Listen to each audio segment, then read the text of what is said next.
Oh, we're cutting. Hi, everybody. Hey, hey.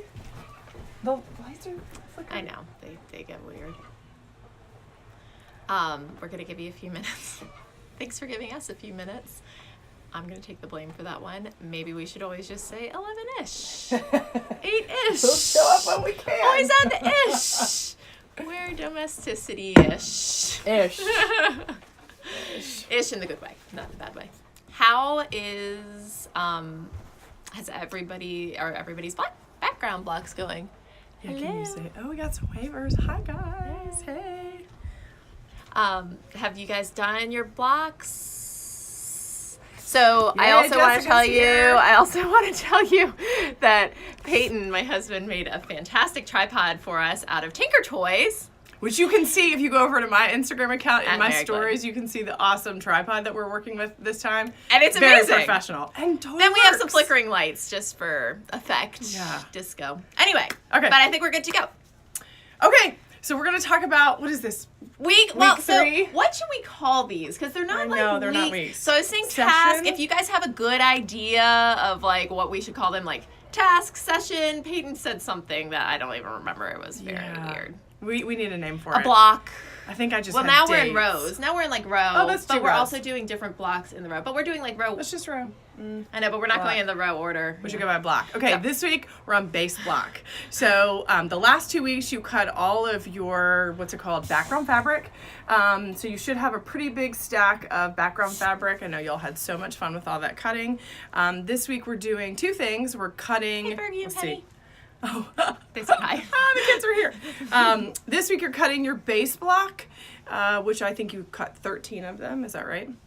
Yep. And they're the solid. It's the same as the background. It's just the solid row. Yeah, so who's starting Christina's, these we're weeks? going to work with Christina's today. And this is her base block. So cute. And her background fabric is really small. You can kind of see has some little crosses on it. So we're going to work with that today. So you're going to cut 13 of these. A couple things we're going to talk about, just pointers. If you're working with a quilting cotton, especially if you washed it. If you haven't washed it, you may not need to do this, but if you've washed it and ironed it, you may want to starch this with just a normal shirt starch, spray it on here with a hot iron, press it down. That will give it a really thick kind of bone-like, it'll make it easier to sew with.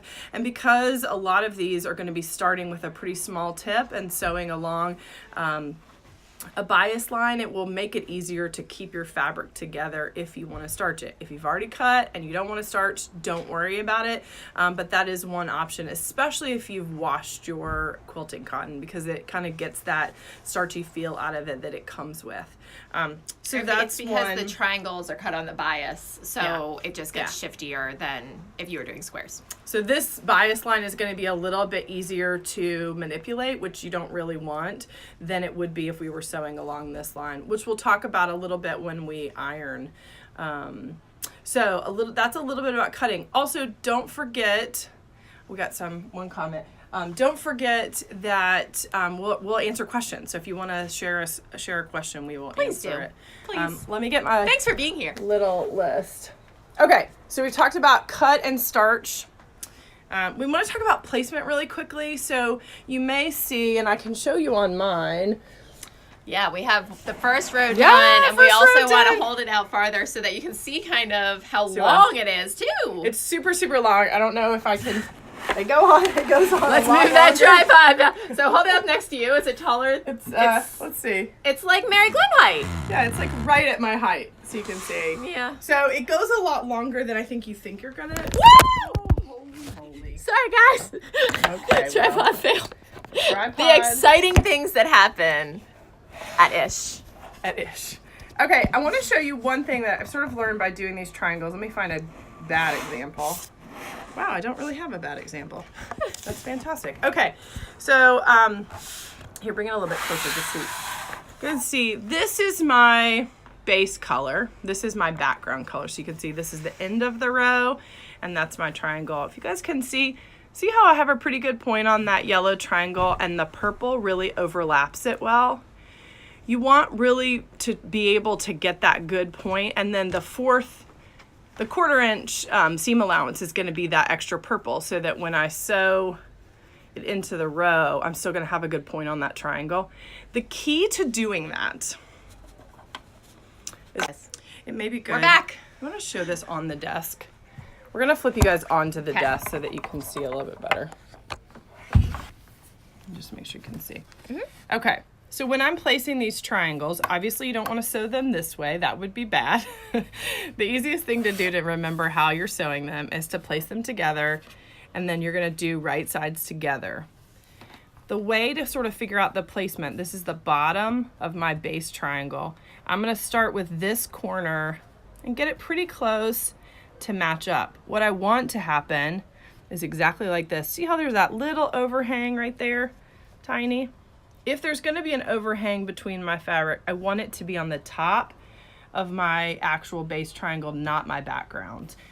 What that's going to mean, and you may see here, there's a tiny little overhang here, which means I've shifted most of this triangle up towards the top of the base triangle. It's super hard to explain this, so hopefully this is making sense. What that's going to mean is when I sew this, I'm going to be able to get that really good point over here, and the 1/4 inch, the seam allowance down here is going to just make this triangle a little bit shorter, but I want to make sure I get my tip.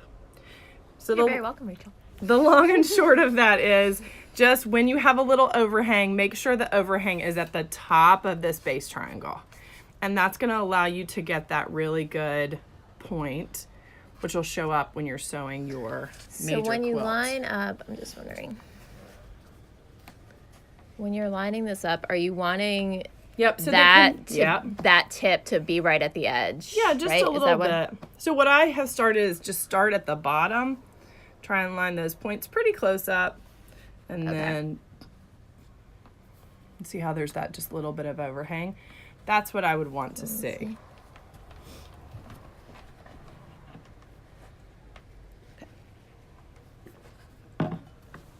So if anybody has questions about the placement, that will really help you. Now, we're going to take it over here to the machine. A couple things I want to show you on the feet. So if you could have an arrangement of feet, an array of feet, if you will. What we want here is a 1/4 inch foot. This one is a pretty standard looking foot that most of the Brother machines have. What you really want is a foot just like this, where you've got a little line, but this is the guide edge. This is going to allow you to really get that good 1/4 inch seam. So this is going to make your blocks all be really consistent, and your quilt will come together really well because you don't have to do any, placement. You just run the edge of your fabric along that foot. If you don't have one of these, jump on Amazon, get one. I do not sew any piecing without it because it just leads to a lot of error. So you want that foot. We think that this is the exact same foot. You can kind of see it's got that guide. This one comes with the Eversewn. This comes with the Eversewn. Okay, just gonna throw this on here. Where's my little, here we go. So I'm not gonna pin. If you really like pinning, go ahead. But when I sew, I'm gonna have the block, let's see, one set of each of the, can they see this? Mm-hmm. Do you want it from the front or the back? That's fine. So I'm gonna have both of my stacks right here. I'm just gonna sit right here at the machine, get a good placement. Now, one little trick is to use a ferry boat. If you've taken a quilting class with me, I always talk about ferry boats, especially when you've got these little small tips. You don't want to start here. Your machine, the thrust of that needle is going to can pull that fabric directly into your machine, so you don't want that. So I'm going to start here with a little ferry boat, just get it started. And then Jess had a question on. Okay. And then I'm just going to sew it straight through. See, I don't have to pay much attention to the fabric because it's just going right along that guide foot. Okay. We got a question? Jess's question is, could using a separate seam guide with a standard 1/4 inch foot work as well? Separate seam guide with if it's one, sometimes they have those like magnets that you can run your fabric along. That would absolutely work. I think the key is to have something to run your fabric along so you don't have to constantly be guiding it through. Yeah, oh no, she did. But whatever. Here, we'll show you. Show them. This is a good. I was trying not to call you out right here, but so it's shifted. So she, by mistake, because she was explaining the ferry boat at the same time, lined the point up at the top, the base point, and so that the overhang was a little bit on the background point, and so that it was on the base point. So then you can see that it does not. But that's a great example. Give quite the same lineup. So here, let me sew another one really quickly so that we can have a good example. Always gonna have a little ferry boat.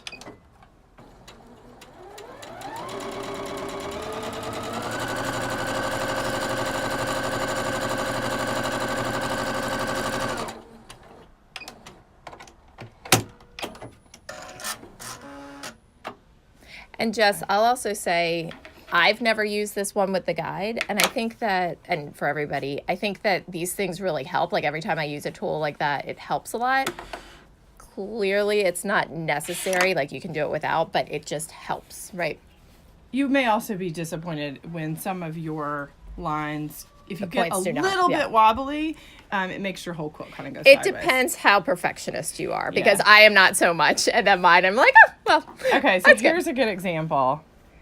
See how this is a lot lower than this one. So on this one, I had that overhang at the top, and on this one, the overhang was on the bottom. This doesn't serve me at all down here because the 1/4 inch seam allowance is going to suck that up, but I'm gonna lose that point on this one. So just make sure that that background fabric is overhanging the top of your triangle, your base triangle, so that you can get a good point. Thanks, Rachel. We're together. Rachel and I aren't perfectionists. She also said she's glad she's here because she definitely would have messed the whole point thing up, honestly. Yeah, well, that's a learning curve for sure. Yeah. I've learned this the hard way. And I guess while we're looking at this, and then we'll go over to the ironing board, when you do... You don't have to backstitch, Jess. No, you do not. Because they'll all be pieced together in the next row, and then that will be secured, and then you'll quilt it. So you'll have all sorts of seams. So 2 really quick tips. One of the best things that I like about quilting is chain stitching, or chain piecing. So is not starting and stopping like you would with a garment, but is just sewing straight through without lifting your needle. The thing that's a little bit harder when doing one continuous row is you're sewing piece to piece to piece to piece, which you would think means sew piece to piece, pull it off, add a piece, add a piece, add a piece. Don't do that. It's going to take you forever. So what I recommend doing is I've sewed this one piece. Next, I'm just going to pick up my next one. Which is why we're here, Jess. I'm going to piece this together and throw it through. I'm going to do the next, throw it through until I've done all my pieces. Then break them off. All your double pieces. And then, then you're going to do 2 and 2 together, which is 4. So then you're going to have 4 units and then sew them so that they start to add up to 1 unit, which will just go a lot faster than trying to sew 2, start over, sew 2, start over. Then you'll be able to chain piece all the way through without stopping. So that is really helpful. Next, let's talk about ironing. So if you want to come over here to the ironing board, we have 1 unit that has been sewn together. So you can see this is one of those units that the first thing that you want to do after you've sewn all your pieces through, come over to the ironing board. 2 things with the iron. Make sure your iron is on hot. You don't really need any moisture. You're just going to really quickly press. This is going to set those seams immediately. And then we don't want to pull this because it is sewn on the bias. We don't want to pull this because it can make this kind of go wonky. So typically I just sort of edge without pulling, I'm just sort of pushing that seam open. And then I'm going to set it with a press. So I would do that to all of my 2 pieces and then go back over to chain piece the next row. So something else to think about if you have a directional print like I do for my base block is that when you cut your base blocks, you will have half of them being right side up and then half of them being upside down, which I pulled those out somewhere. And so it's up to you. Unless you fussy cut them. unless you fussy cut them and that, right. But if you're just like using the fabric like this. So how I have, so this was, I went back and forth. So these, if I put, because all the base block are pointing up, like all of our triangles that aren't background triangles point up. Can't think of the word. So here's the one right side. This one would be upside down. If the direction of the quilt doesn't matter to you, like if you want it both ways, then put them both in. But you might want to just think about that and have both of them going. Hot. I'm good. Hot. Okay. Janine said, are we concerned about alternate pressing direction by row? You can be concerned with it if you want to be concerned with it. I think it's going to be a headache because no matter what, let's see if you can see, let's flip this piece over. You're going to have multiple points joining at any triangle. So what I have done is where I know that this is going to get sewn, I might actually come in before or even after it's sewn and just cut that little piece off to relieve some of the weight of that seam. The book says to press the seams as you wish. So if you are somebody who likes to press them open, you could certainly do that, and that will cut some of that weight down. But honestly, I'm just pushing one way or the other, and on mine you can kind of see they probably need to be a little bit pressed. They're always going to be pretty flat at the top, except like this one where I didn't do a great job. So if you want to, like I didn't think anything about it. They need to be pressed a little bit. Like I'll trim this one down a little bit. If you want to, one way that is probably pretty good is to do you'd have to kind of figure this out, but the background triangle out. Or you could do either one. So one thing that I did, and I feel like one of the things with quilting that I find is there are so many different ways. Like there are a few things that are like the right way to do it, and then lots of it is like personal preference. And the one triangle quilt I made, like. and you've made yours, Janine, but the one that I did, I at first pressed at the end of the row. I pieced all the row and then pressed, and then the next time I pressed between each one, which sounds like it would suck, but I basically was like next to the ironing board and going back, and I would press them open, and it made them all lay really nice and flat. So it took more time while I was doing it, but I feel like it saved me a little, and I might do it differently this time. But, like play around with it and feel comfortable trying things out and asking us questions. If you're like, okay, this is really weird, what should I try next time? Yeah, I think it's a learning thing. I mean, on this, it's funny because I'm doing 2 quilts at once, and right now on this one, I'm just pushing to one side, but on the postcards from Sweden quilt that I'm also doing right now, I'm actually pressing those seams open because they're half square triangles and there's a lot of points coming together, and so I feel like it cuts half the bulk. But even when I did it, I thought, do I really want to do this? So I just think every quilt, you may make a different decision. And then you might also find what you like better, Yeah. or some people, or you might just want to play around with different things. One way, and that's all they do, and they're really religious about that. And if you find a way that works for you, then you do it. But it is really personal preference. And then Jen, is that kind of what you were asking with direction matter or use judgment? Were you asking about the pressing? If you're still on, let me know. Or were you talking about like the direction of the triangles? Because I was kind of talking about that at the same time. Okay. So two last things. So when you get these pieces together, again, I would recommend laying them out. You don't want to sew the wrong ones together. So it's good to kind of lay it out and make sure that you've got it right. Lay it over, and then just remember that you're trying to have the overhang on the base. So I don't know if you can see it because of the light background, but just make sure you're doing the same thing with the placement when they are half pieced. And anytime I have any questions, just flip it over and go, oh, I need that overhang actually to be up there. So it matches down here, but there's a little overhang. And then and your seam, your next line is actually gonna sew over the previous seam on the top and bottom. And you want that because that's how you get this overlapped point right here. So that you have that 1/4 inch to then go down, and that makes the really pretty point. And if I ever have questions about my placement, I often open it up. Yeah, like put it together, you can pin it, you can hold it, whatever, but just open it up because it sucks to sew them and then be like, oh, well, that was all wrong. Okay, last 2 points I'm going to give you. One, make sure that you lay out all of your actual triangles before you get started. You'll see I just got so happy and kept sewing until I was out, and then realized that on one end I have my half, but on the other it's actually a full. No big deal. I'm just going to cut it off so that it will fit. So that'll be fine because I can make it a straight. I'll have to measure, obviously, but that might save you a little bit of time. The other thing I want to say is if you, and we don't have the book out, but this is one of the fewer colors in the quilt. This is the background, obviously, but the majority colors in this quilt, and mine, you can see it's all these pinks. But right now, I'm looking at this strip going, oh man, I do not like this at all.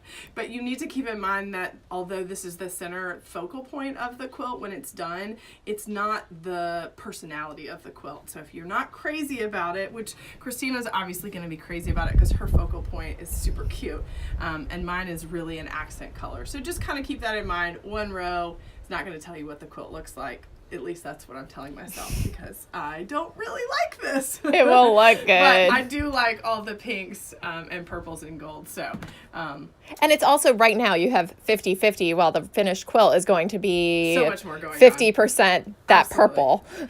Yeah, and very, very little. Can you hold it wide this way? So remember, guys, that we add sashing at the end. So look how big your quilt is going to be. I don't know if I can.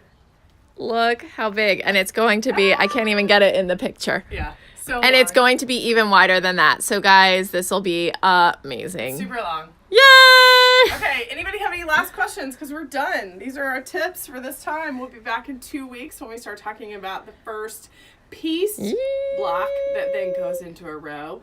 But for now. And for all of you out there who haven't cut your background triangles, don't worry, because this is like literally when I cut my background, I also cut my base block because it was like. Just cut as you go if you haven't done that. No big deal. No Janine said, oh, my knees are already crying. But yay, thank you. What are you doing on your knees? Basting, probably. Oh. She's like dreading that part. That's the worst part. Let's just not think about that. Maybe we can all get together and baste for that, right? Or send it out and have somebody else baste it. Or send it out. I've not done that yet, but it sounds really appealing. Or if one of you guys wants to create a basting business, then we might have some clients for you. Yeah, all right. Any other questions? Right. You guys are awesome. Have I see lots of thumbs up. Bye. I'm gonna peek. Bye, guys. Bye. Have Thanks a great for joining Friday. us. And we're also gonna post this on the blog. Yes. Bye. Bye.